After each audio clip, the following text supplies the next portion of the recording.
আগামী ৩ ফেব্রুয়ারি থেকে ফুটপাত দখলমুক্ত করতে অভিযান শুরু হবে বলে জানালেন আগরতলা পুর নিগমের mayor Dipak Majumdar. Cover train দখল করে গাড়ি পার্কিং এর বিষয়েও পুর নিগম কঠোর অবস্থান নিয়েছে। হাওড়া মার্কেট সহ একাধিক গুরুত্বপূর্ণ বিষয় নিয়ে পুর নিগমের মিলনায়তনে আয়োজিত সাংবাদিক সম্মেলনে এসব কথা জানান মেয়র।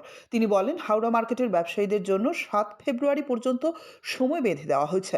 নির্ধারিত সময়ের পর অবৈধভাবে ব্যবসা চালালে কড়া ব্যবস্থা নেওয়া হবে বলেও স্পষ্ট বার্তা দেন মেয়র। আগরতলা শহরবাসীকে সুন্দর নাগরিক পরিষেবা প্রদানের ক্ষেত্রে আগরতলা পৌর নিগম যে ব্যবস্থাগুলি করেছেন সেগুলি যে স্বাচ্ছন্দ্যে আমরা করতে পারি বা জনগণ সেভাবে এটা ভোগ করতে পারে। তো আমি স্পষ্টভাবেই বলতে চাই, আমাদের রাজ্যের মাননীয় মুখ্যমন্ত্রী প্রফেসর ডক্টর মানিক সাহা মহোদয় আমাকে ডেকে বলেছিলেন যে আগরতলা শহরে যাতে বেআইনি ফুটপাত দখল করে বা রাস্তা দখল যারা ব্যবসা করছেন তাদেরকে সরিয়ে দিয়ে ব্যবস্থা গ্রহণ করা, উদ্যোগ নেওয়া,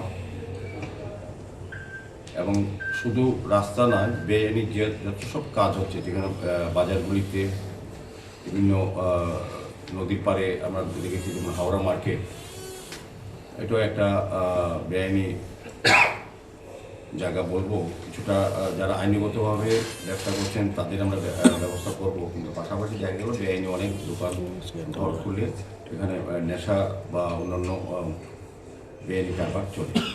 মানুষের অভিযোগ, তো আমরা সেখানে পুলিশ আরক্ষা দপ্তরের তারা ডেকেছিলাম, তাদের সঙ্গে মত বিনিময় করেছি।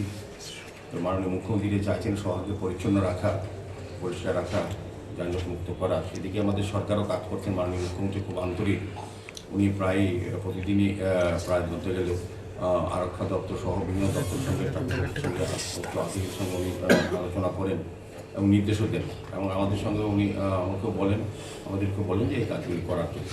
ব্যুরো রিপোর্ট, অবিরাম 24x7।